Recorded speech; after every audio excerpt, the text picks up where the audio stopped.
Hello ladies and gentlemen, this is Lon from NerfThis.TV. Today we're having a look at this.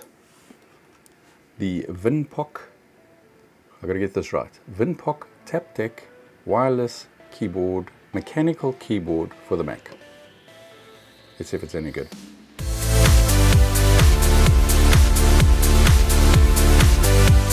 In my ongoing search for the perfect wireless keyboard for my iPad actually, I came across this keyboard on a crowdfunding site and I thought, okay, well, it looks pretty good. The one thing that this does have that most keyboards don't have, like the Logitechs and that, I was looking specifically for backlit, and this comes with, as you can see, some pretty decent RGB goodness.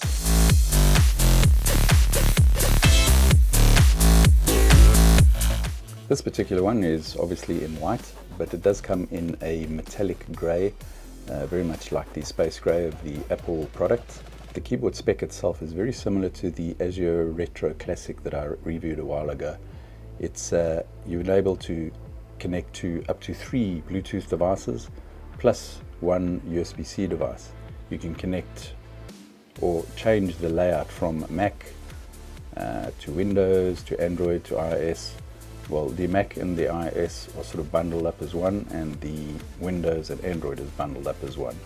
And then you can obviously switch between Bluetooth off and USB-C, as you can see by the ports here. It's quite quick and easy with this keyboard to switch between the Bluetooth devices. You just hold the function key down and then hit between 1 and 3 and it'll automatically switch over to that. You also do that to obviously connect them the first time. You switch over to the key that you want to use and then hit the Bluetooth pairing and basically set it up like you would any other Bluetooth keyboard. As far as the USB-C goes, it is a mechanical keyboard, so you might want to use that to connect to a gaming PC/notebook, whatever the case is, so that you can get some of your low latency keyboard inputs for your games. As you can see in the back here, they've got some switches. There's simple layouts. You can switch between Windows and iOS and Bluetooth and USB-C. The one thing that really makes this keyboard a little bit more unique than your average Bluetooth keyboard is the RGB. Here are some of the patterns that you can go through. You can pretty easily select them, as well as changing some of the colors of the static patterns.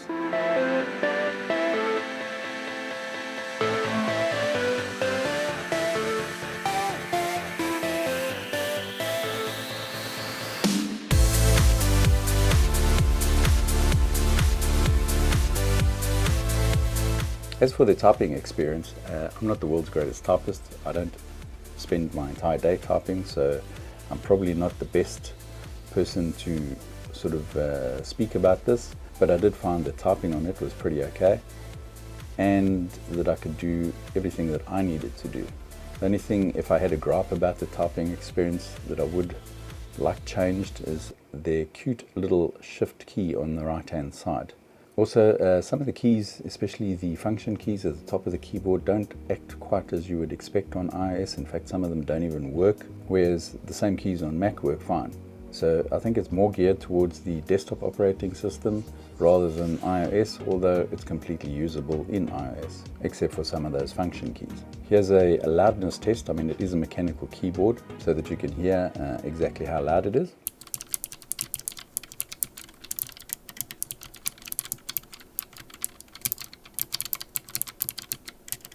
And as for a reference, here's a Bluetooth keyboard, the Apple Bluetooth keyboard.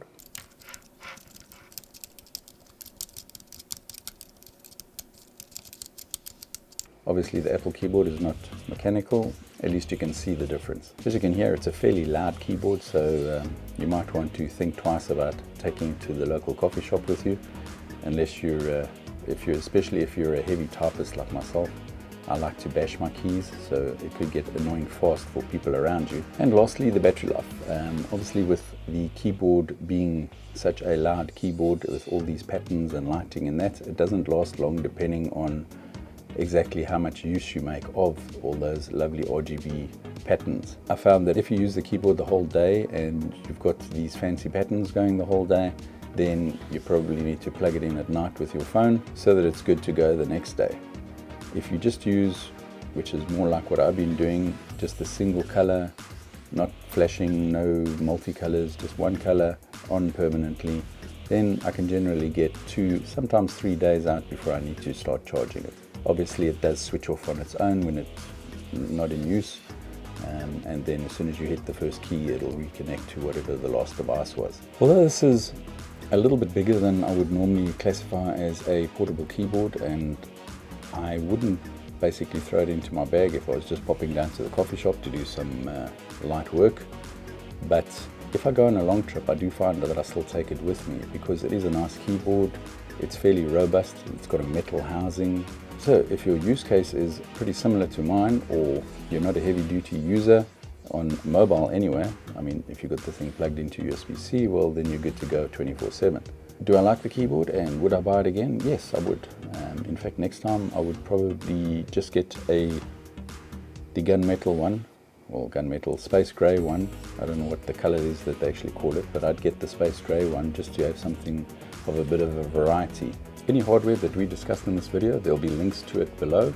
They are affiliate links, so they help out the channel, and there are no extra cost to you. Thanks for watching, and please like, subscribe, hit the little bell icon, tell your friends, tell your family, tell your dogs, tell your cats, and I'll catch you on the next one. Bye bye.